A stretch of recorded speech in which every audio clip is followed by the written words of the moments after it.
గారు మీకే నెక్స్ట్ మరి అల్లు అర్జున్ గారితో త్రివిక్రమ్ గారు అది ఈ మంత్ ఏదో స్టార్ట్ అంటున్నారు, అదేమన్నా ఉందా సార్? ఈ మంత్ అలా ఏం లేదండి, ఏదన్నా second half of the year. Second of the year, okay sir.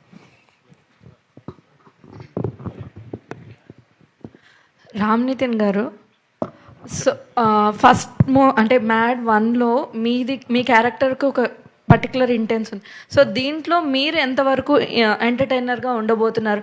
And ఈసారి డీడీని ఆడుకోబోతున్నారా, లేదు అంటే ఇంకైనా స్పెషల్గా మీకంటూ ఒక స్పెషల్ రోల్ ఏమైనా ఉందని?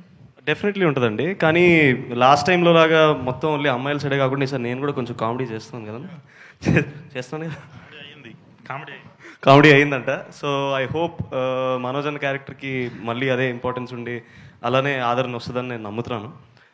ఈసారి ఎవరితో ఆడుకుంటారు అన్నదన్న క్వశ్చన్. ఈసారి జనాలతో ఆడుకుంటాను. డైరెక్టర్ గారు, కంగ్రాట్స్ సార్, చాలా పాజిటివ్గా ఉంది అండ్ మీలో సక్సెస్ కనిపిస్తుంది ఆల్రెడీ. చాలా తక్కువ మాట్లాడుతున్నారు, సో ఎక్కువ థియేటర్లో